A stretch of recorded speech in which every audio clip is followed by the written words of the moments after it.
As negotiations over the war in Iran hang by a thread, a notorious Iranian commander sanctioned by the US and wanted by Interpol is helping to craft Tehran's next moves. Brigadier Ahmad Vahidi, commander-in-chief of Iran's Islamic Revolutionary Guard Corps, IRGC, assumed the role after his predecessor Mohammad Pakpour was killed in US-Israeli strikes on February 28th, the first day of the war. Ukrainian President Volodymyr Zelensky has told European Union leaders that now is the time to begin the process of Ukraine's accession to the bloc, describing a proposal for associate membership as unfair. Zelensky said in a letter to EU leaders on Friday that associate membership would leave Ukraine voiceless, which would prevent Kyiv from advancing its interests. The Reuters news agency reported.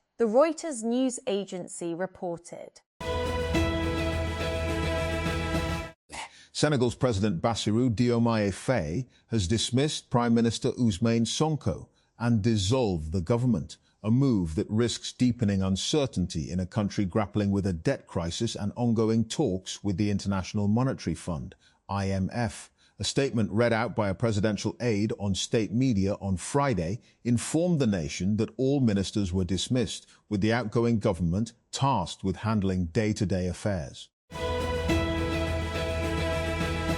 Manchester. United captain Bruno Fernandes has been named the Premier League Player of the season after guiding his club to third place in the standings while equalling the league's assists record with a game to spare.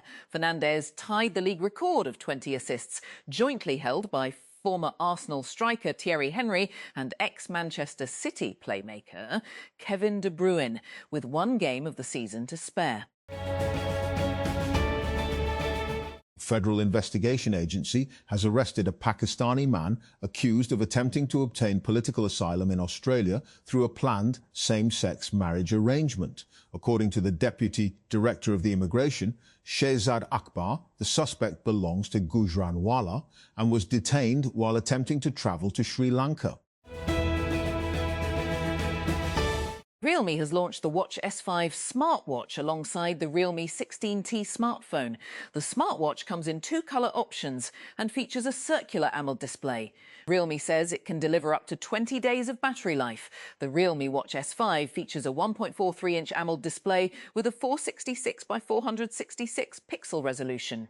The screen supports up to 1,000 nits of peak brightness and includes an always-on display.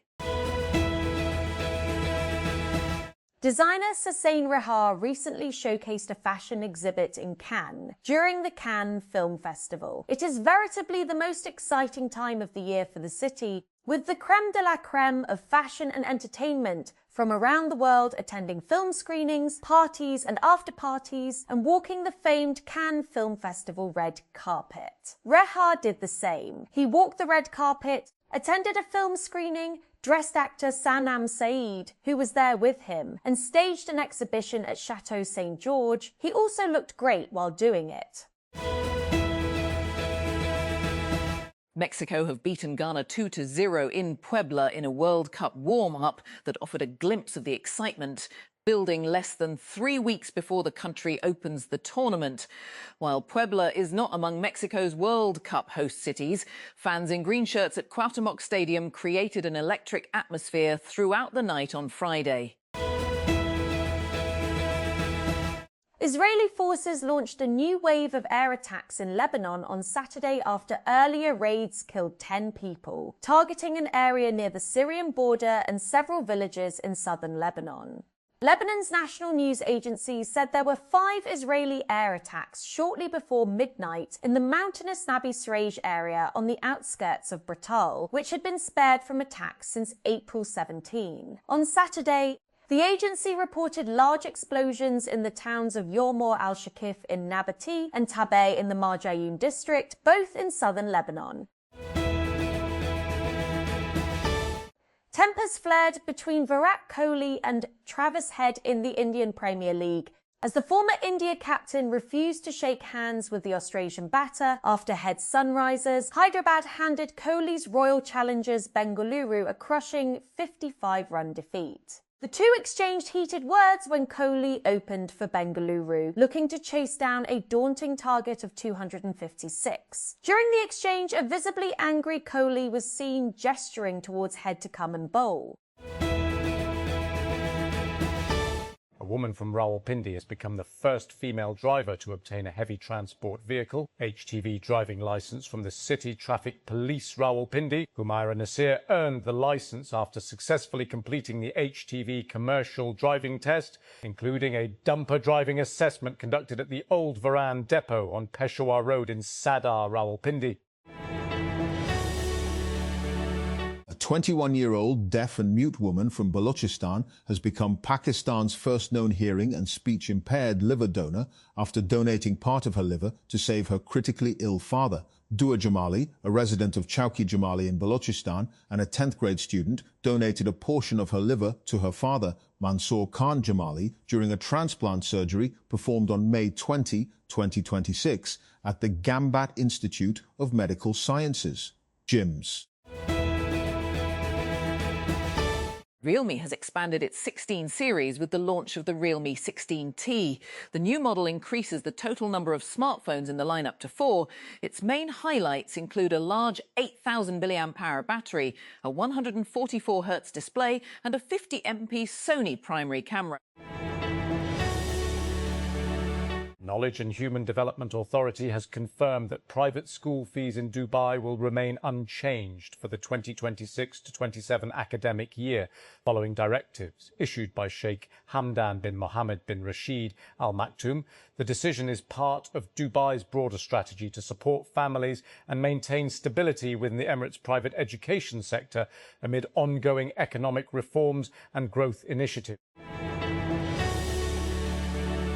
The government has increased the prices of kerosene oil, light diesel oil and jet fuel, according to a newly issued notification.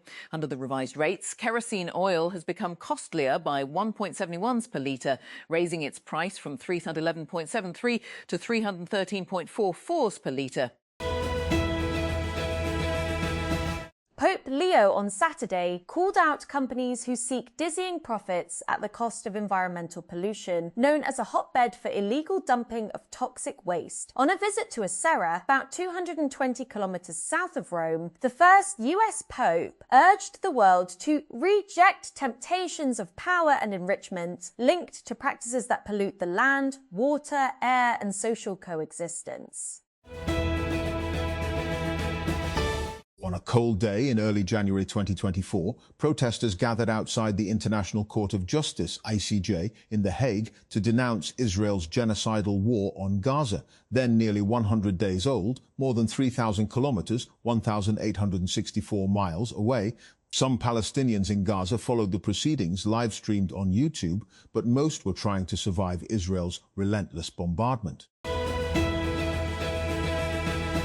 Iran's mission to the United Nations has accused Washington of excessive demands that are pushing peace talks towards collapse, amid reports that United States President Donald Trump's administration is preparing for strikes on Iran if negotiations to secure a deal fail. Pakistan's Army Chief Azim Munir landed in Tehran on Friday and met Iranian Foreign Minister Abbas Araghchi late into the night. The pair exchanged views on the latest diplomatic efforts and initiatives to prevent escalation of tensions, according to a post on Araghchi's Telegram channel. The first North Korean sports team to visit the South in 8 years crowned their trip by winning the Asian Women's Champions League. Beating Japan's Tokyo Verdy Belleza 1-0 in the final, Naegohyang Women's FC lifted the trophy on Saturday thanks to captain Kim Kyung-yong's goal just before half-time in the South Korean city of Suwon. About 40,000 people in Southern California have been ordered to evacuate their homes as emergency responders race to prevent a large tank containing hazardous chemicals from leaking or exploding. Residents in 6 Orange County cities were told to leave their homes on Friday after a storage tank containing up to 7,000 gallons, 500 litres of methyl methacrylate, a highly flammable chemical used in the production of plastics, began to fail the previous evening. Q Autos has officially launched Chinese automaker Kaiyi in Pakistan, introducing the Kaiyi X3 Pro EV crossover along with two variants of the Kaiyi EQ04 electric hatchback at a launch event in Lahore. The company entered the market with 3 electric vehicles, including the X3 Pro EV crossover and the EQ04 hatchback in 300 kilometres and 400 kilometres range variants. The Kaiyi X3 Pro EV has been launched with a claimed driving range of 401 kilometres on a single charge. Pakistan's National Cyber Emergency Response Team, National CERT, has launched CTF Square, an indigenously developed Capture the Flag CTF platform designed to strengthen cybersecurity learning assessment and practical skill development across the country's digital ecosystem. The initiative is part of National CERT's broader efforts to improve cyber resilience and build local cybersecurity capacity through hands-on technical training and simulation-based exercises. Saudi Arabian authorities are deploying drones, artificial intelligence and advanced surveillance technologies during the Hajj 2026 to monitor crowds, detect violations and prevent unauthorised entry into the holy sites. The technologies are part of an integrated security and organisational system aimed at ensuring the safety of millions of pilgrims who gather annually in the holy sites. Punjab Sports Board will increase the number of its sports academies to 18, with the new facilities expected to become operational during the first week of June 2026. According to officials, the academies will provide free sports training to more than 2,000 boys and girls in various disciplines across the province. No training fees will be charged from participating athletes. In a major relief for citizens ahead of Eid al-Adha, Chief Traffic Officer CTO Lahore Abdul Rahim Shirazi has allowed loader rickshaws carrying sacrificial animals to use Canal Road under certain conditions. According to the CTO Lahore, the relaxation will remain in place until Eid al-Adha and will apply only to loader rickshaws being used for the transportation of sacrificial animals. Pakistan has intensified screening measures at airports across the country, along with other precautionary steps amid the recent Ebola virus outbreak in Africa. The Health Ministry said on Saturday in a handout, the minister said Health Minister Mustafa Kamal had directed authorities to implement precautionary screening protocols at all airports to prevent the possible spread of the virus. Sanam Saeed stunned the world last week with her glamorous trip to France, representing Pakistan at the Cannes Film Festival alongside designer Hussein Rehar. Now, back home, she said Pakistanis need to be more present on the global stage. In an interview with Something Hot, the actor agreed with host Amna Isani that this was a breakthrough moment for Pakistanis on the world stage, and that there was a need for them to step out of the shadow of the South Asian label and make an identity for themselves. Lahore. An inquiry committee constituted by Nishtar Medical University has found 9 doctors and hospital officials guilty of misconduct and violation of screening protocols in a case involving surgery on a patient who was later found to be HIV positive, prompting disciplinary action by the Punjab government. According to the inquiry report sent by Nishtar Medical University's Vice-Chancellor to the Punjab Specialised Healthcare and Medical Education Department on May 26, disciplinary proceedings were recommended against the officials under the Punjab Employees Efficiency, Discipline and Accountability (PEDA) Act 2006. Trump Mobile has confirmed that customer information was exposed on its website, adding another issue to the delayed launch of its first smartphone. The exposed information included customer names, phone numbers, home addresses and email addresses, TechCrunch reported. The company said it is investigating the matter and has not found evidence so far that the information was used maliciously. Mariam Nawaz, Chief Minister of Punjab, has directed authorities across the province to strictly enforce Eid al-Adha SOPs and ensure cleanliness, security and public facilitation during the holidays. She also ordered the imposition of a 50,000 fine on people found throwing animal waste and offal on streets, roads, drains and canals during Eid days. Chairing a video link meeting on Eid arrangements on Friday, the Punjab Chief Minister instructed deputy commissioners and district police officers to remain in the field throughout the holidays and warned that negligence or poor implementation of directives would not be tolerated.